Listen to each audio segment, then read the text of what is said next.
would we be given warning at the beginning of a programme if there's going to be anything about the Beatles, as all Beatle fans can make sure to listen, and have a chance to ring up other fans to make sure they are also listening?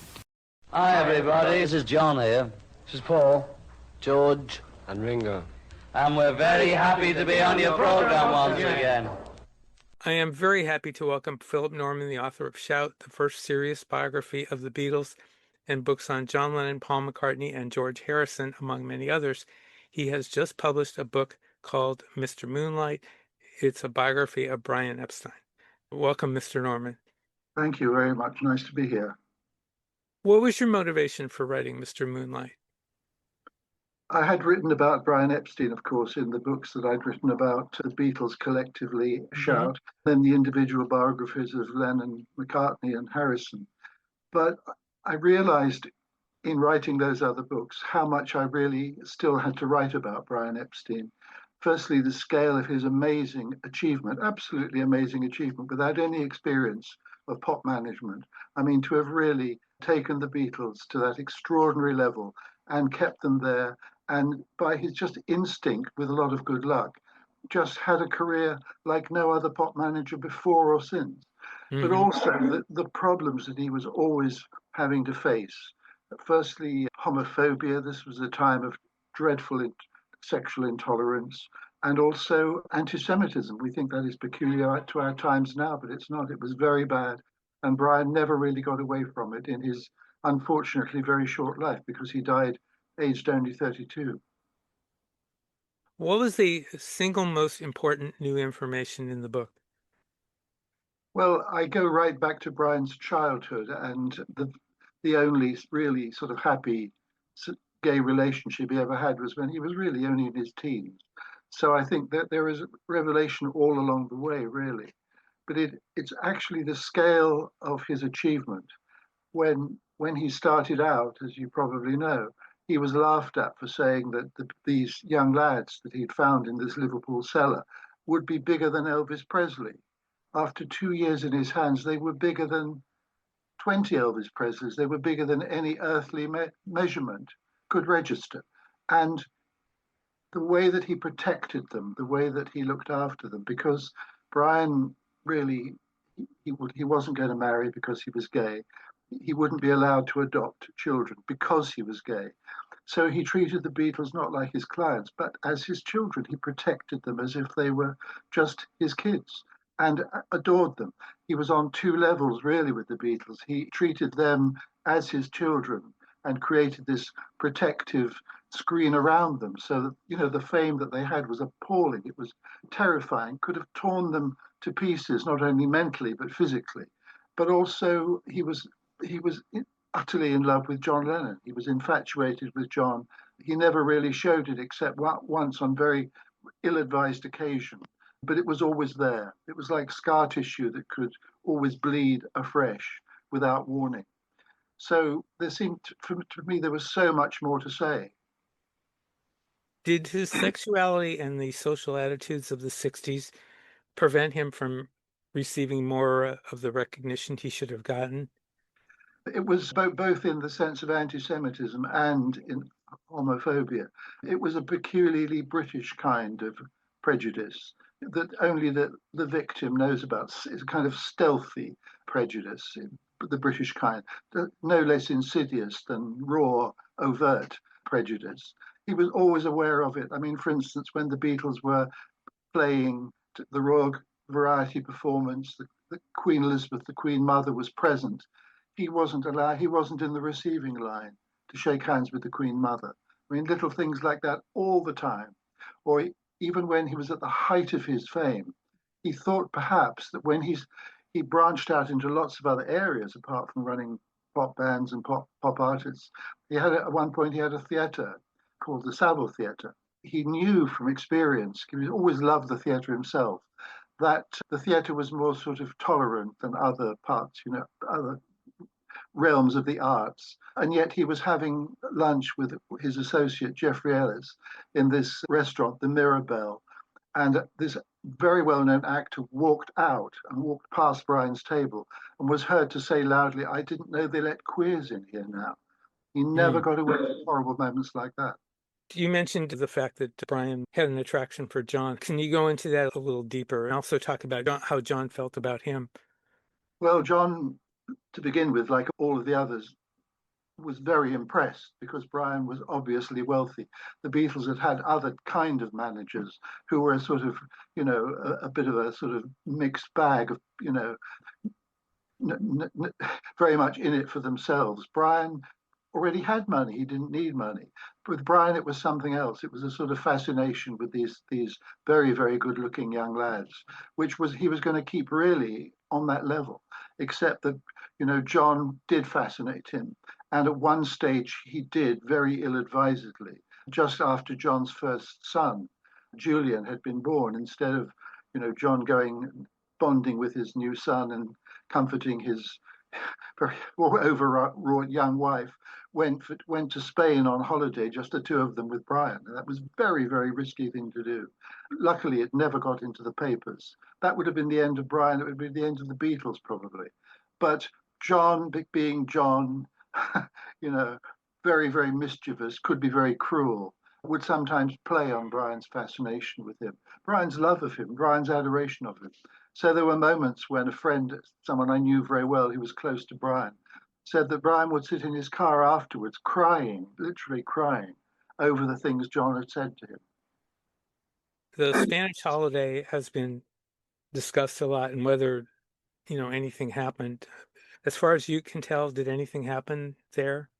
Well, later on, when John was with Yoko Ono, later on, who was a completely unshockable woman, that was one of the reasons that John wanted to be with her. She just didn't give a damn about anything or anybody, And John had had to be this sort of conform to this lovable mop top image for so long. And so Yoko was really a sort of liberation for him. He did eventually say to Yoko that he'd had a sexual encounter with Brian. He tried it twice, the first time to see what it was like, and the second time to make sure he didn't like it. You say that Brian Epstein ordered 10,000 copies of Love Me Do for NEMS, and this has been disputed by some writers, including Mark Lewison.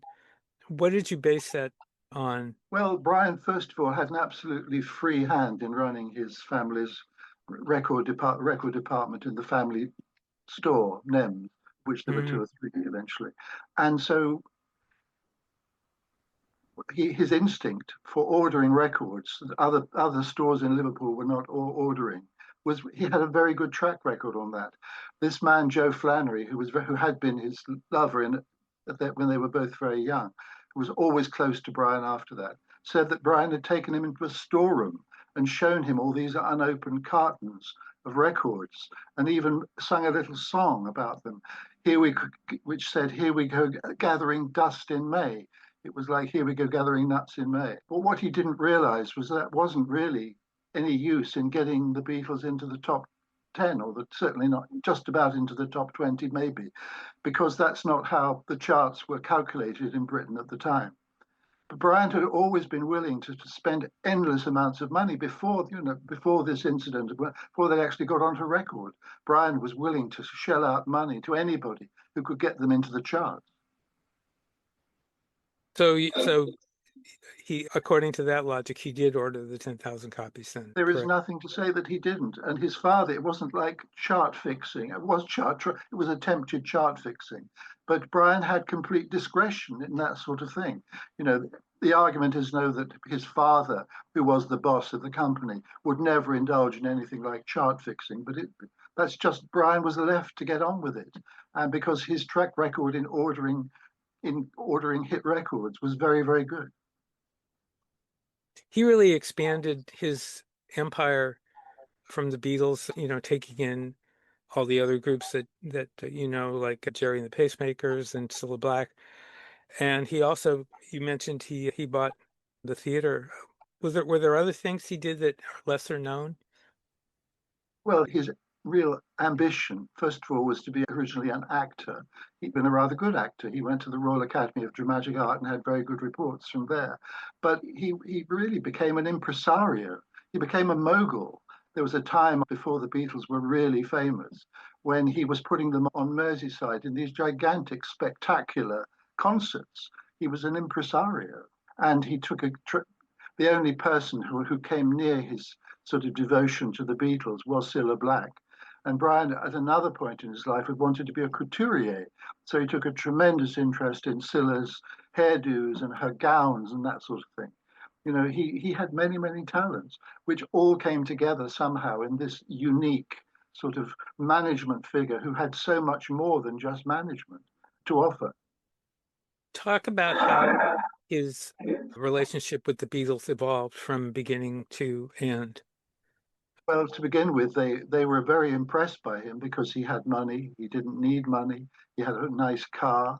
And what he did really, which was so clever, was that he cleaned them up. He made them kind of acceptable.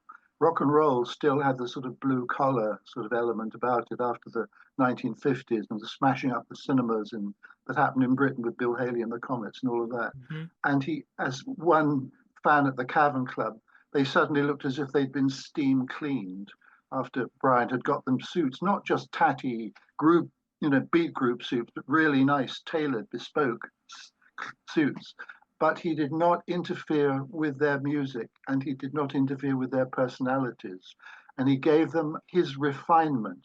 He passed along to them, and they always had this air of being refined, of just being socially acceptable, which was so important because it simply broke down the barriers that had been around rock and roll music. So eventually, middle class teenagers could like the Beatles and could like pop music.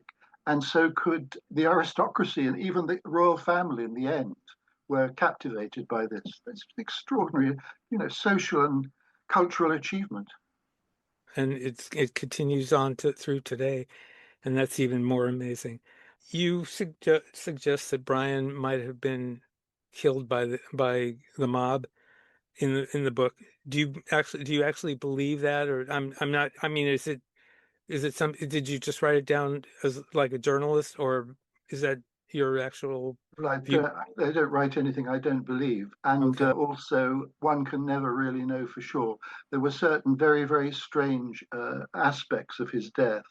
And he had brushed against the world of organized crime, particularly after the Beatles were working in the studio and didn't need his care so much. They fell into the orbit of the two biggest crime bosses in London, who were called the Cray twins. And one of the Cray twins, they themselves had thought of trying to take over the Beatles, which would, of course, been the end of the Beatles as well.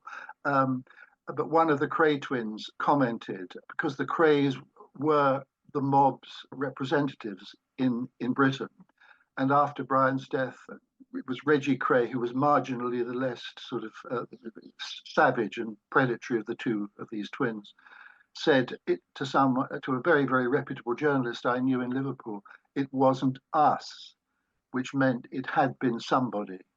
And that was a very powerful clue, which in the end, of course, unfortunately led nowhere. But there was another person who had worked on the Beatles merchandising operation in America from their first conquest of America, and this enormous merchandising opportunity had been fouled up really by Brian. And in fact, one of the people who lost a lot of money in that terrible episode of what is called the Cell Tab company, which Beatles was absolutely sure that he knew that in public, someone who lost a lot of money had had a heart attack and died. And his son had publicly threatened to take out a contract on Brian. How did Brian's death change the Beatles? And do you think they would have stayed together longer had he lived? They would have stayed together, and I'm not in the way they had been together when they were closest together. But it absolutely, as John said, on being told the news of Brian's death, then we're fucked. And they were. And, no one was going to look after them the way Brian had protect them. They realized they appreciated him much too late, this, invisible shield he'd put around them. So there were 2 years of drift while they tried to look for another manager. Of course, there could never be another manager like Brian. The 2 years of drift led to Alan Klein, a massive crook and con man. And that was the end. Not the end of the Beatles, but the end of the Beatles as a live, an artistic entity. Did writing Mr. Moonlight change your opinion of any of the Beatles? Well, I have changed my opinion of them over the years in any case. I mean, I was not very fair to Paul McCartney in my original Beatles book, Shout. I didn't think someone could just manage to be that nice and that civilized. And I always thought it was a bit of an act. And a lot of other people thought that as well, but it wasn't actually. You know, even as the most adored human being on the surface of the planet, he still has these good values that his widowed father, after the death of his mother, instilled in him. George, I always thought a bit of a misery, and I did write an unfortunately negative obituary of George. But I found out the reason for that because George was always the one who was marginalized and shut out of this amazing, songwriting dynamo was Lennon and McCartney. And by sheer force of will and wanting, he did become he did end up writing songs, not as many great ones as Lennon and McCartney, but the best of George's are up there with the best of theirs. That's really true. After reading the book, what do you hope that readers say about Brian Epstein that they wouldn't say, that weren't saying before? Well, although Brian's legacy is there, this gigantic legacy, which it didn't only affect popular music, it affected Britain's status in the world. Britain in the 1950s had been sort of written off, after the Suez Crisis, various diplomatic humiliations. Suddenly, Britain was where every young person in the world wanted to be. That was really because of the Beatles. And yet he certainly never got any public honor, never even got any thanks for doing that. And in a way, he's still overlooked. A couple of days ago, it was Global Beatles Day, which is sort of basically focused around the One World satellite broadcast they made in 1967. That was Hmm. totally Brian. Brian persuaded them to do it. They thought they had decided to do no more live shows and that this was going to be a live show. He also persuaded them not to just have a track from Sergeant Pepper, their latest album, but Lennon and McCartney to write a song specially for this broadcast, which was All You Need Is Love. And yet again, in all of the publicity around Global's Beatles Day, Brian's name was not mentioned once. Was Brian the best manager the Beatles could have had? Well, there was no one else like him. He had other kind of sort of managers, sometimes two at once. And they they had a lot of bad luck, the Beatles, but this was their great stroke of good luck. And nobody else could have been like him. Nobody else ever has been like him. What do you think about the four biopics that Sam Mendes is heading that I guess won't be out for another couple of years? Yes, I have a feeling that his writers and his creative teams are reading my books with great attention. Hmm. Are you planning on doing an updated version of Shout at some point? Yes, there's going to be Shout is going to be reissued actually at the same time that the Mendes films are. They're all coming out together. So yes, I'm going to have to I've done lots of updating, but this is like a new edition altogether of Shout. Okay. Will that be your next Beatle book, or are you going to do another one There's before that and maybe on Ringo? no. I don't think really there is a book there. Only a booklet. I mean, when you think about the way he started, he was very ill, and then he went through Beatlemania like everybody else did. And then after the Beatles broke up, he went through basically substance abuse, and now he's so healthy now. I just saw him about a week or so ago. I think that's amazing, but you don't think that's worth a book? That's only one sort of strand of a life. I'm very delighted that he's okay and got over substance abuse, but I couldn't write a 100,000 word biography based on saying that. Everybody compares your work with Mark Lewison because you two guys are the most prominent Beatle authors. How would you compare your work with his, and how do you feel about him? I have no real feeling about him. I actually discovered him. He did some research for me on Shout, so Mhm. I created a monster. Thank you for taking the time to talk with me. My Best of pleasure. luck, best luck to you with Mr. Moonlight, and hope we get to talk again. I hope so, and thanks for your time. Thank you. Bye bye.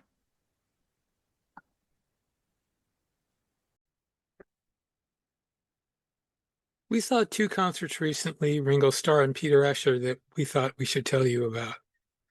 We saw Ringo near the end of his spring tour in San Jose, California.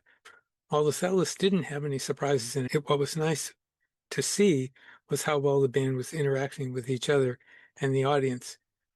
We have to say that at the show we saw, the band was very tight and the audience was really enjoying themselves. Ringo was in a great mood, often tossing comments to the audience. The band sounded a lot tighter than they had to us in the past. Even if it's most of the same songs, the band wasn't just coasting, they were putting a lot of effort behind their playing.